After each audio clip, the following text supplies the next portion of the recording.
Welcome to the Wisdom of 21 Winning Women and Their Lessons. My name is Reverend Joy Dore, and I'll be your host today. The purpose of this summit is to empower, to inspire, educate women by showcasing the diverse experiences and wisdom of 21 accomplished women who have achieved success in their respective fields. The summit aims to create a platform for collaboration, learning, and networking, fostering a supportive community for women striving for excellence. Lastly, help women embrace their winning moments, regardless of how small or big, towards a successful and fulfilling life. And this time we are looking to empower, excel, embrace, and elevate. Right. And in the studio today, you can see I'm so excited that we have one of the best coach ever. Let me tell you something, just spending a few times with her the other day, I was just so mind blown how she can just, move from one spot to the next in her life, navigating all what you would call failure, turning them into success, and it's just doing great things right now. And we have in the house Michelle Rennie, and she's born in St. Louis, Missouri, always known to, always known, she's known for her meant for more. Let me say that again. Let me just say that again. She's known for her meant for more. She's that person that believe I'm meant for more, I'm worthy, and that really helped her. At a young age, her grandmother saw in her a destined healer, and those words became the catalyst for Michelle's journey. And without wasting your time, without any further ado, I just want to welcome one of my best experts in the house who is going to tell us all about her, like how she ended, how she learned it, her journey, and how far she has come. So, Coach Michelle, is your time. Hi, thank you so much, Reverend Joy. I appreciate you, and I am so thrilled to be on this summit. It's amazing. I'm super excited. I wanted to kind of talk to everyone about a couple things. And the first thing is, like, I started off, I grew up in St. Louis. At 16 years old, I got married. And, I quit high school. But as I wasn't ready to just be a housewife, unmarried, uneducated. I went back, I got my GED, I went to nursing school. I always knew that there was something more in there. There was, like, between, like you said, my grandmother, it was actually my great grandmother, born in 1901. Grandma Grace said, "This girl's a healer." Mm. She's the same one that started making my a quilt for my daughter when I was pregnant, but she was making it with pink. And I said, "Grandma, what if it's not a girl?" She said, "It is." Okay. So that's the way Grandma rolled. I feel like the things that I've accomplished is partially, at least, due to self-care. And that's what I like to focus on with people, is self-care. I've created an acronym, and I have, it's called a self-care blueprint, Mm. that I can offer to anyone who is interested in it. And it just gives you some ideas of how to better take care of yourself. It starts with stillness. You're Reverend Joy, and so your stillness is probably prayer, right? And that's the stillness that I grew up with. But it can be whatever it is. It can be prayer, it can be meditation. But every day, take time to think, to get into stillness, to get into your mind. And what is prayer? But it's gratitude. It's right. That's how we grew up. And then from stillness, we go to energy. Energy is creating energy, even when you don't feel like it. I am a night shift nurse. I worked until 7 o'clock this morning and slept for a couple hours, and here I am. Why am I able to do this? Because I create energy. I'll have a dance party, I'll go for a walk if I don't want to, whatever it is. But creating energy, because energy, as you know, begets energy. as long as you keep moving, body in motion remains in motion. We're taught that in grade school, right? So the next thing is love, S-E-L. L is love. Love for me isn't about loving other people. It's about self-love. Because until I can learn to love myself, I can't love you the way I should. And that's, you have to learn, you have to look in the mirror. You have to be able to look in the mirror and say, you're a good person, and be a good person. And this is part of self-care for me. For me, the F is fearlessness. I tell people, be freaking fearless. Do things that you're afraid of. Be on a summit, start a podcast, take a class. We're going to talk a little bit about my rescue dogs. Adopt a dog. I've got 5 dogs. You think I'm not afraid of having 5 dogs? The C in self-care stands for compassion. We don't know what anyone has been through. People look at me where I'm at now, and they think that I was given a silver spoon. I went through being a high school dropout. I went through an abusive marriage. I went through all the things that I've had to go through to become who I am. I can look at the homeless guy that's in my hospital and say, what happened to you? Why are you angry? Showing compassion to him is self-care for myself. The A in my self-care blueprint stands for affirmations. And an affirmations is saying, I am enough. I am worthy. And knowing it and believing it. And I also have affirmation pages. I have pages of affirmations. My favorite affirmations page that I made is for kids. You've got a son. I heard him talking before we started. Yes. I have a whole page just made for children.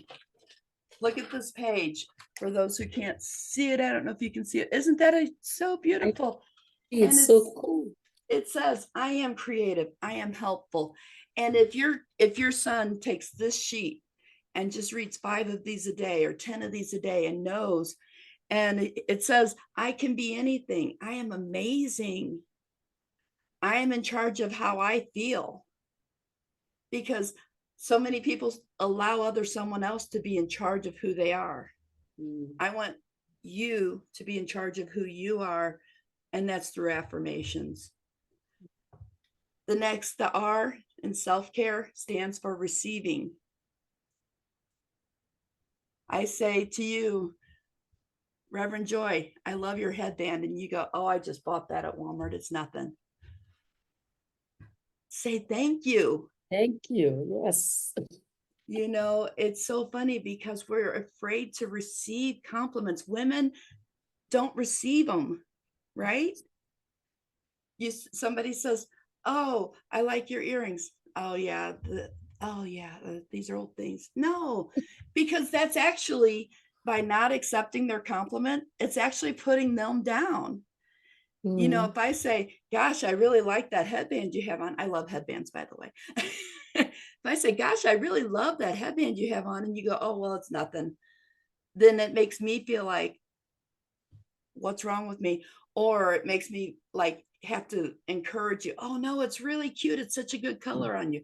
And then it's like you're digging for more. Just receive the compliments, receive them and feel them, and know that you're loved, and allow that other person to love you with that small way. And then the E stands for empower.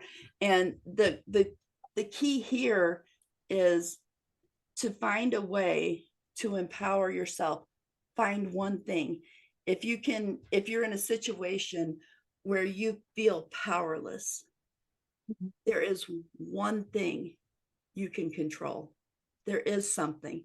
And when you find that one thing that you can control, then you find the next thing. And Ruth Eager wrote a book. She was in the concentration camp in Germany. And she said, they can control what I eat, they can control what I wear, but they can't control how I feel.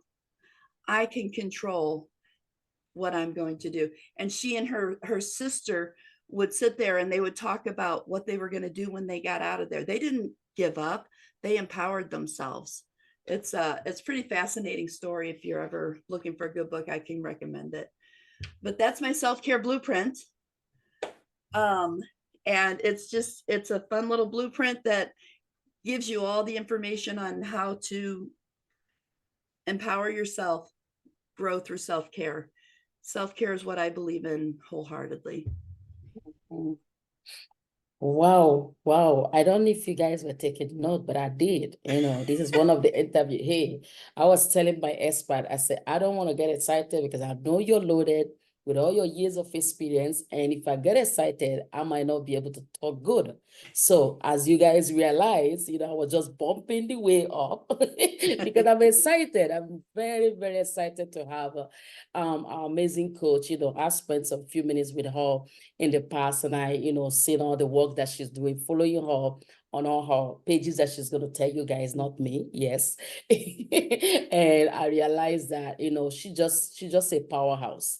And that is why if you're here today, I hope you take that note. Actually, I prayed that you took that self-care. I know she's going to bring it back again at the end, but I'm already having an aha, because imagine creating these powerful points out of self-care. So somebody would have come here and said, oh, I take care of my hair, I take care of my nail. No, she told you that stillness is the first thing, and list the rest. I'm not going to list it for you. so guys, and that is going to take us to the first question I have for her, knowing, how many years she spent, and she's still in the medical field. I just wanted to ask her, what inspired you to transition from nursing to becoming a life coach, retreat leader, and advocate for animal rescues? That touched my heart. Yes, it's so I've been a nurse for a long time, and honestly, I've been a nurse my whole life. Like, I was the little girl who bandaged my dollies when they got a boo-boo, and I gave my dolls shots. And I used to walk the other kids. Somebody would get hurt at school, I took them to the nurses station. I took care of them. This is what I've been. This is what I've done. As I got into nursing, I enjoyed taking care of my patients, but I just always felt like I was meant for more, as we said. I was a nurse, and then I felt like I needed more. I needed to reach more people. I became a charge nurse. Now I'm reaching a whole unit, right? But I felt like I needed more. There's something in me, and it's God's calling me to reach more. And so I became a house supervisor. Now I run a whole hospital, and I can touch all the nurses in my hospital and do the things that I need to do.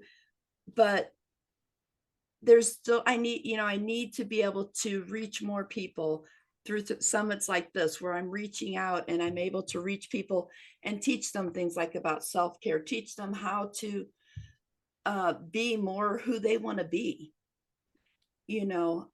So transitioning from nursing into life coaching, I feel like this is what I've done all along. But now I want to do it in a different way, and in a bigger way, and a bolder way. That's how I'm going from the hospital and then coming home and doing my life coaching the rest of the time. Awesome. I just am not ready to give up the hospital yet. That's all. I know. I know, because when you do what you love, like, yes. I put a post there this morning, and I was like, do you imagine the joy you have when you are in the space that you love? Yeah. It's just that joy that's still, yes, keeping you there. And you're doing great service for the people, for every one of us. So, but still, you are transitioning, yes, nicely, in a more powerful way into where you are meant to be, even at this hour. Because if you weren't here, I wouldn't even meet you. So you see, yes. And all my audience will not see you nowhere because you're in the hospital. So right. It's a good one. Yeah. So my other question now is, as the #1 best-selling author of Dare to Care, Can you share a brief takeaway you hope readers gain from your book, considering your diverse roles? Yes. So Dare to Care is a compilation book with me plus 17 other healthcare professionals. And it came about because I always wanted to tell the stories the things I've seen, the things that I've heard, the patients, the miracles I've been a part of. And I didn't, I wanted, it's not just me. I don't want people to go, oh, that's just Michelle. Mm-hmm. I have healthcare workers. I have a nurse in this book from New York who was in 9/11. I have a nurse who's an Afghanistan refugee. So I've got these powerful women and men. There's a couple men. I've got these powerful people in this book. One of my security officers at the hospital, she said, "Can I write a chapter?" How do I say no to that? You Mm. know, Mm. and so she wanted to write a chapter about the things that I've taught her, which is what I absolutely love, because she's also one of my clients, one of my coaching clients. As I was developing this program and I was talking about it, she was just so excited. So Mhm. when COVID happened and people, they got away from the humanness. Mhm. Everything is online, everything is on your phone, right? There's no human touch, and people forgot how to care. And nurses went to nursing school. These young people went to nursing school, and they didn't get to touch a patient, and they're Mm. afraid to touch people because they were taught not to. When I was in nursing school, we were taught to touch your human, to reach out and touch your hand with my hand, Mhm. to sit down in a room. And I know that nurses are busy and I know that they're short staffed, but if you sit down in a room with a patient, it actually it decreases the amount of fear that they have, and they're going to use their call light less because they know you're there to take care of them. Mhm. But people think, oh, I don't have time for that. You don't have time not to do it. Mm. And that's what the Dare to Care book is about. It's about creating this movement of healthcare professionals who dare to care, who dare to Mm. go above and beyond in what they do. Mm. I love it. Oh my God, you're blessing me. Because, oh my God, I love it. I love it.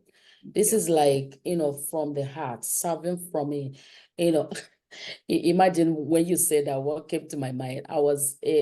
Somebody sent me some speaking engagements, and they were looking for servant leaders, right? Servant leaders. And once you said that, I was like, look at this. This is servant leader. This is a leader with a servant heart, and you want to serve from the place of the inside and just, Right. touch.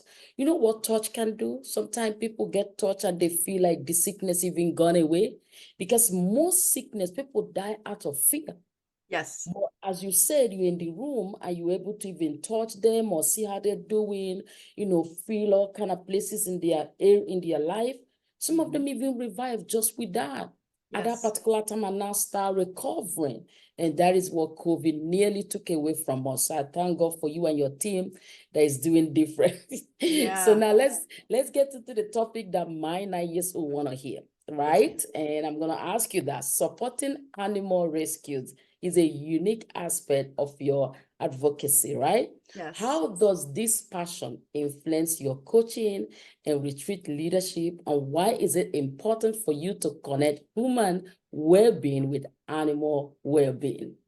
Yes. And let's go on to the Wayback Machine for a minute.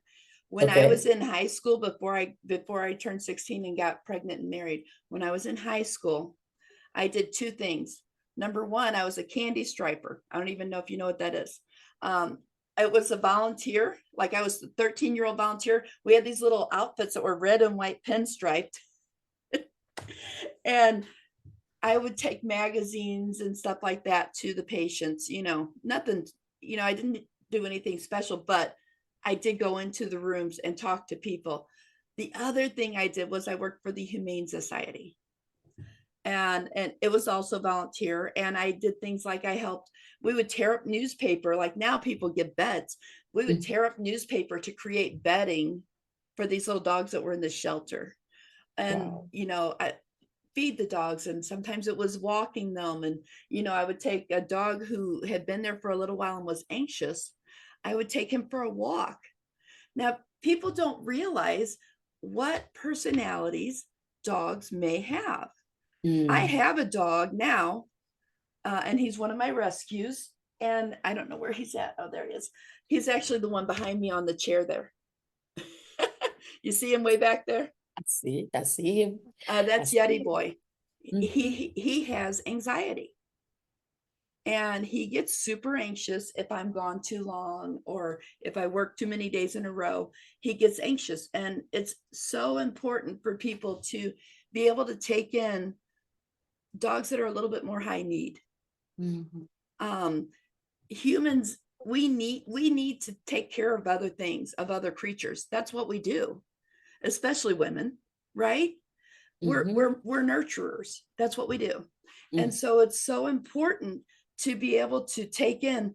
And yeah, I could go to a breeder and I could get a dog that's got all the everything perfect about them.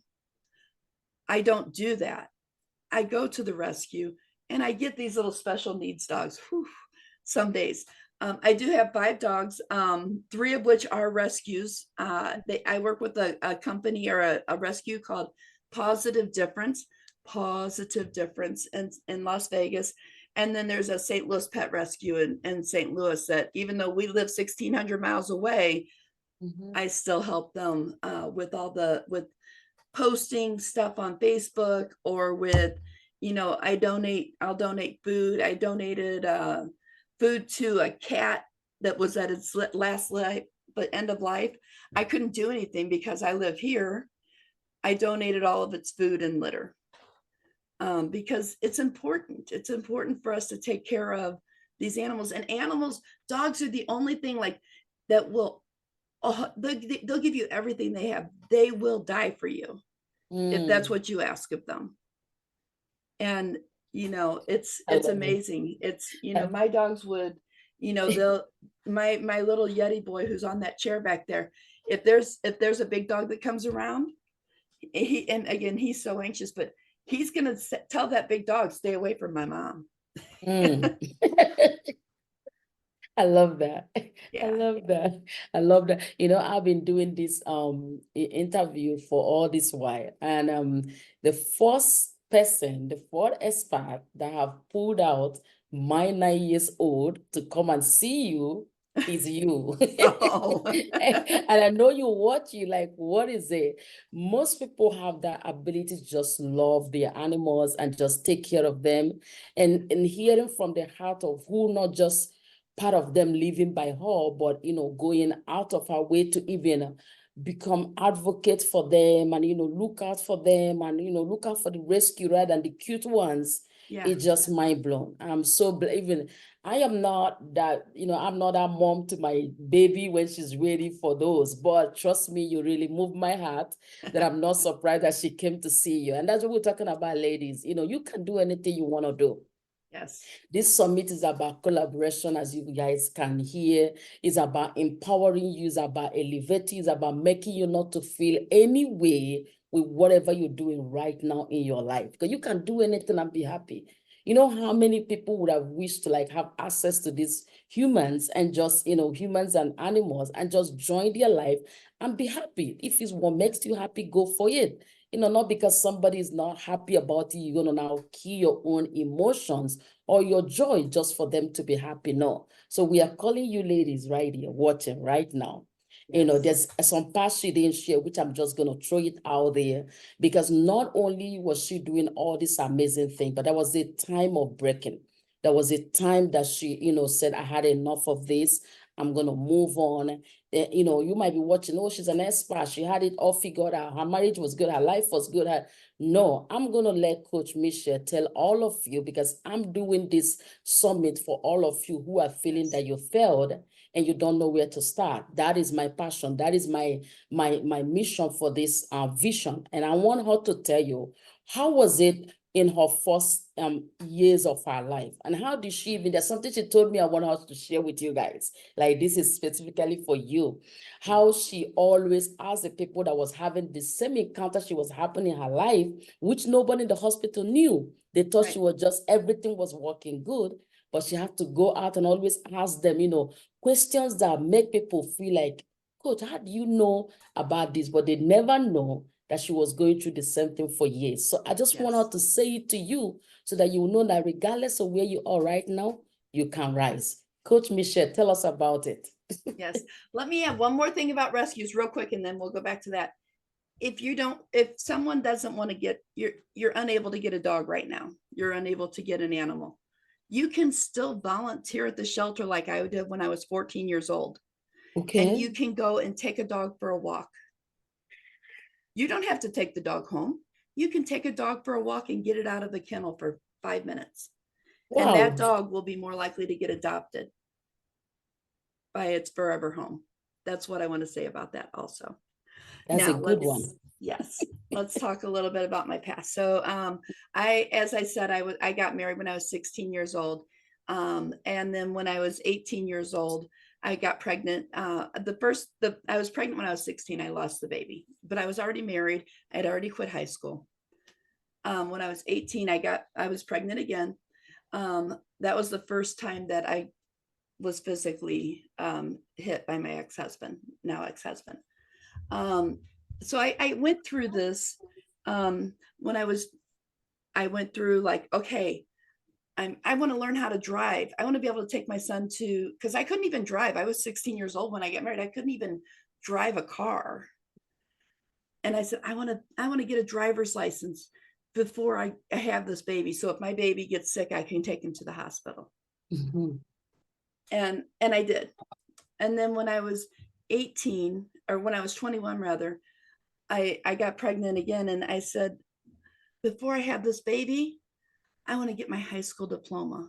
I want my kids to be proud of me. And so I went back and I got a GED. And I scored such a high score on the GED that I got a full scholarship to nursing school. And my ex-husband said, no, you have to stay home and take care of the kids. And I said, I have to. This is what I'm supposed to do. Mm-hmm. This is where I'm supposed to go. Mm-hmm. Then when I will say, when I was 24, I got pregnant again. So now I've got 3 kids. The oldest one is 6 years old. Mm-hmm. And my dad said he would help watch the kids so I could go to nursing school. So I went to nursing school. What that meant was that while I was at school, my dad was watching them. Then I would come home from school. I would cook dinner. I would take care of my kids. And then when my kids and my ex-husband would go to bed, then I could study. That's when I had time to study. Because again, like I said about empowering, find one thing you can do. What is one thing I can do? I couldn't do stuff like my ex-husband he wouldn't watch the kids so that I could do school. So I stayed up after. I got up early. I did the things that I needed to do to empower myself. As the marriage went on, it got more volatile.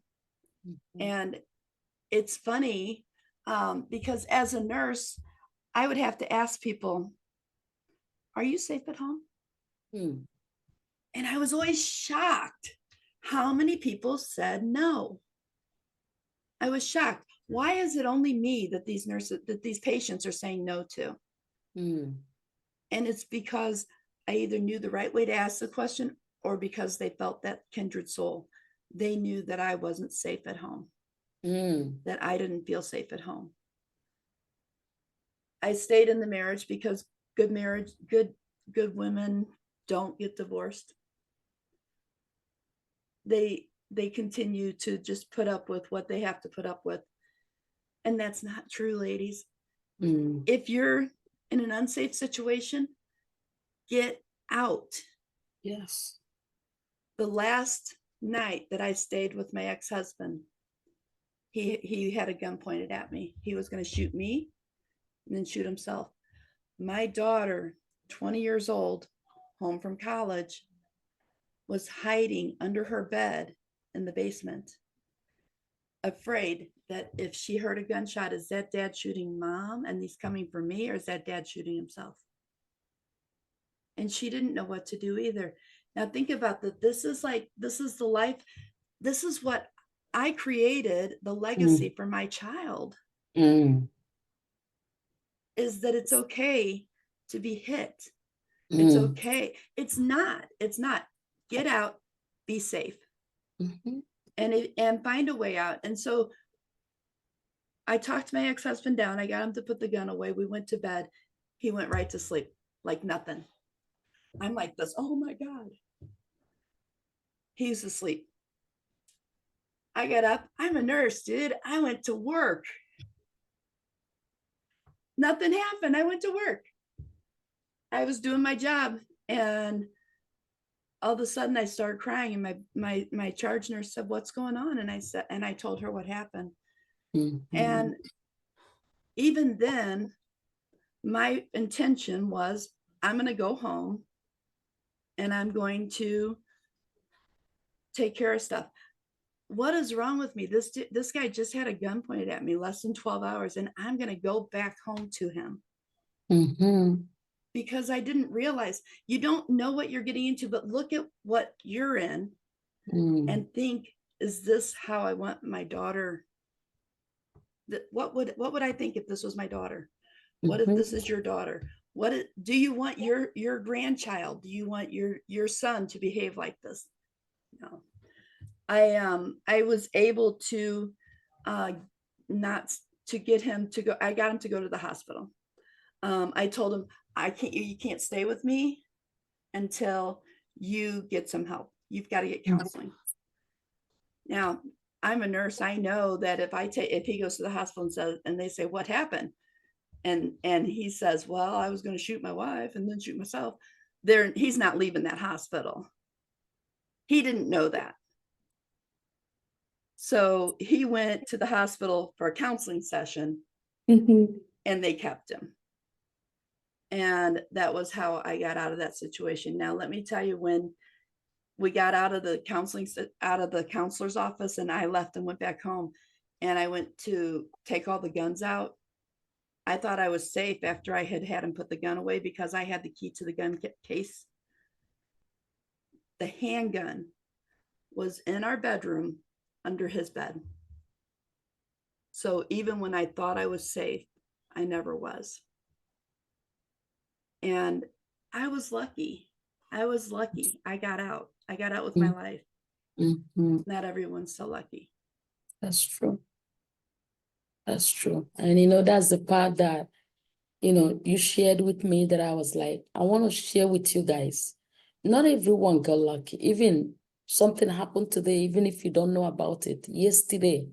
And that is why you really have to check the traits. Just make sure that the traits is not speaking louder than you. And just take care, take cover. And especially for we that have daughters, they are watching.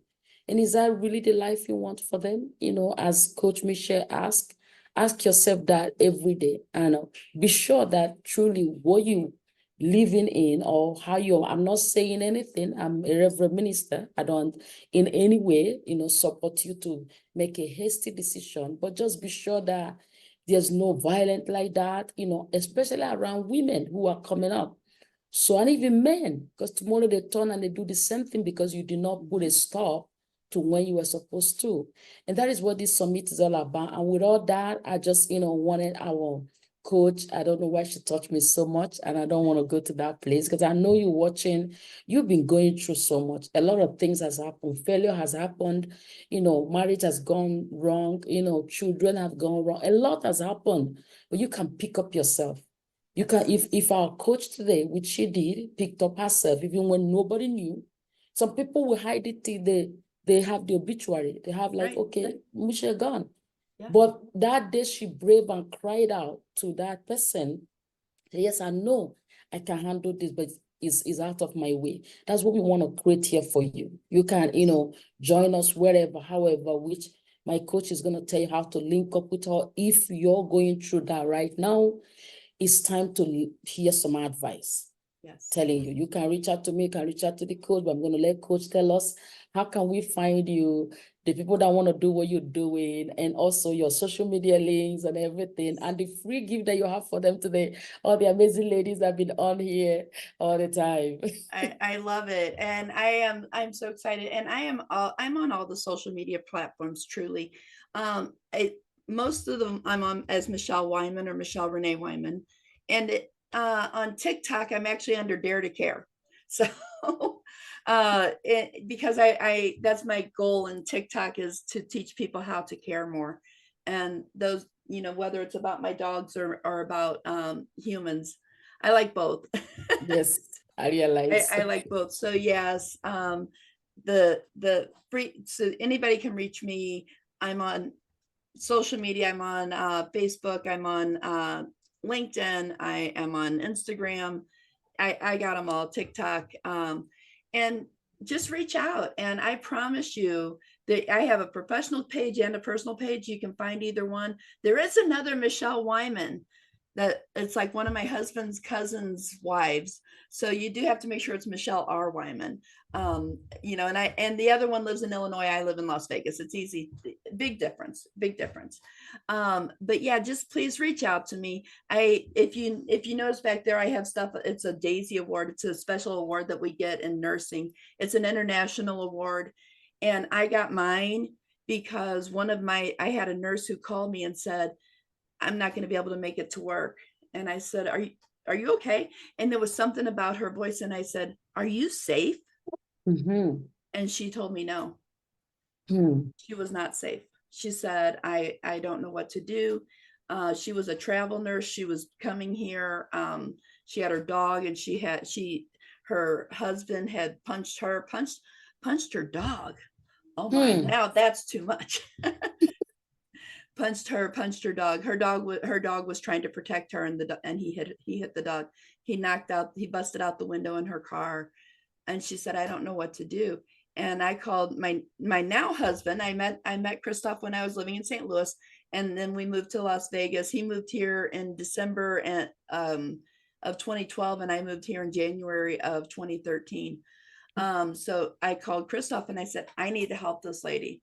And back then we had hotels.com, we had a free room. And I said, I'm going to give her our free room so that she can be safe and she can have a meal and get herself together. And so that's what we did. And that actually won me my Daisy Award. And I said, oh, wow, that's because I didn't do it for that. Yes, I know. I did it because it was the right thing to do. Yes. And I did it because I knew that I needed to make this woman safe. Yes. Another way that people can hear me and hear my thoughts is Dare to Care with Michelle podcast. It's a podcast. It's on all the platforms that all of them I can come up with.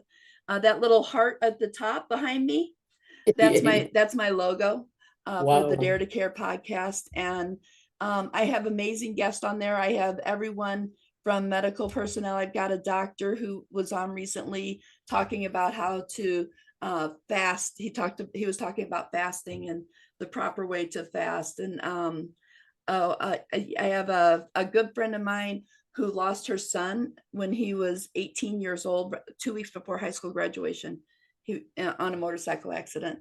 And she actually just wrote a book called Transplant Hope because her son donated all his organs. He saved 6 lives. And she just wrote a book called Transplant Hope, which I wrote a chapter in as a nurse's perspective, what it's like to take care of a patient that is going to be a donor, because that's a whole different thing. But yeah, you can, your listeners can catch me on Dare to Care with Michelle podcast, or on any of the social media platforms. My special gift to you all is the self-care blueprint, which all those things I mentioned, stillness, energy, love, it has them all listed and in a nice, pretty way that it gets you some attention, but it's something that you can do every day. You can take a moment to pray or meditate. Some people don't like to pray. That's okay, because it's the same thing. It's still bringing God into you, right? Yes. And then energy, having a dance party, showing self-love, doing something fearless every day. Do one thing on each of these little categories. I promise you, you're going to feel so good. My favorite tip for affirmations is to write it on your bathroom mirror. Take a Sharpie and write, I believe in you. And every day when you're getting dressed and you're putting your makeup on, you say, I believe in you. And you want to do something really special, write it on your child's bathroom mirror. You are smart. And change it once in a while. Don't leave it on there for a year. Change it. You are so smart. You are such a good person. You do good things. You know, tell them how you feel. But also, I literally write, I believe in you on my mirror that I see every morning. And I write a different one. I change mine out about once a month. Just use a Sharpie. They wipe right off the mirror. Yes. Yes. My kids taught me that. Oh my Not God. off the walls, but yes, it's been so awesome. And I want to thank all our audience who, have watched to this end. And don't forget to tune in for the other experts. And remember, March 6, 7, 8, you will have the ability to ask our coach Michelle today a question on one-on-one for those, that you want more. And we are here to give you more. So, and with everything we've said, remember, we are here for you. You can reach out to any of us, especially those ladies that really need help from what Coach Michelle taught today. Please reach out for that help, because we're praying for you and we believe in that you got this. You are worthy, and I believe in you. Trust me. I believe in you. Believe in you. So with that, me and the coach, we're going to say right now, bye-bye and thank you. Yes, we love you. Thank you.